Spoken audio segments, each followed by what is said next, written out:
ஆனந்தி வணக்கம். மேகதாது விவகாரம் தற்போது பரபரப்பை ஏற்படுத்தியிருக்கூடிய நிலையில்தான் பாமகவுடைய தலைவர் அன்புமணி மற்றும் பாமக சட்டமன்ற உறுப்பினர்கள் குழுவாக சென்று அமைச்சர் ஆனந்தை சந்தித்திருக்கிறார்கள். நீர்வளத்துறை அமைச்சராக கூடிய ஆனந்தை சந்தித்திருக்கிறார்கள். இந்த சந்திப்பு முழுக்க முழுக்க இந்த காவிரி விவகாரம் தொடர்பாக பேசுவதற்காக இந்த சந்திப்பு என்பது அமைந்திருக்கிறது. அப்போது அவர் பாமக சட்டமன்ற உறுப்பினருடன் சென்ற பாமக தலைவர் அன்புமணியை அமைச்சர் ஆனந்த் சால்வை அணிவித்து வரவேற்பு தெரிவித்தார். தற்போது இந்த வரவேற்பை அடுத்து இருவரும் பரஸ்பர நலம் விசாரித்துக் கொண்டு இந்த விவகாரம் தொடர்பாக பேசி வருகிறார்கள். ஏனென்றால் பாமக தலைவர் அன்புமணி பாமக சட்டமன்ற உறுப்பினருடன் சென்று மேகதாது அணை விவகாரத்தில் கர்நாடக அரசு இதுவரை இல்லாத அளவில் மிக தீவிரம் காட்டி வரக்கூடிய நிலையில்தான் இது குறித்து தமிழ்நாட்டு மக்களுக்கு விழிப்புணர்வு ஏற்படுத்தக்கூடிய நோக்குடன் ஏற்கனவே விழிப்புணர்வு பரப்புரை பயணம் மேற்கொண்டார். தொடர்ந்து தமிழகத்தில் பல்வேறு இடங்களில் விழிப்புணர்வு பரப்புரை பயணம் மேற்கொண்டார். அப்போது பல விவசாயிகளை பல தரப்பு விவசாயிகளும் சந்தித்து பொதுமக்களையும் சந்தித்து தொடர்ந்து அவர் பேசியிருக்கின்றார்.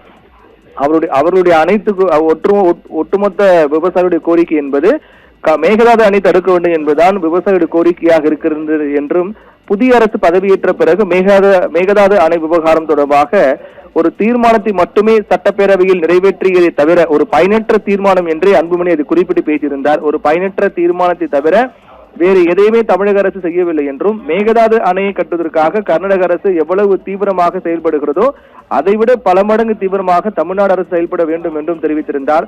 மேகதாது விவகாரத்தில் தமிழக அரசு அனைத்து கட்சி கூட்டத்தை உடனடியாக கூட்டுவதுடன் அனைத்து கட்சி தலைவர்களையும் டெல்லிக்கு அழைத்து சென்று பிரதமர் மற்றும் மத்திய நீர்வளத்துறை அமைச்சரை சந்தித்து பேச வேண்டும் என்றும் தெரிவித்திருந்தார். அதாவது மேகதாது விவகாரத்தை பொறுத்தவரையில் தொடர்ந்து ஏற்கனவே அங்கு 4 அணைகள் கட்டப்பட்டிருக்கின்றது. மேகதாதுவில் அணை கட்டினால் தமிழகத்திற்கான நீர்வரத்து என்பது முற்றிலுமாக நின்றுவிடும். அதனால் விவசாயிகள் பாதிக்கப்படுவார்கள்.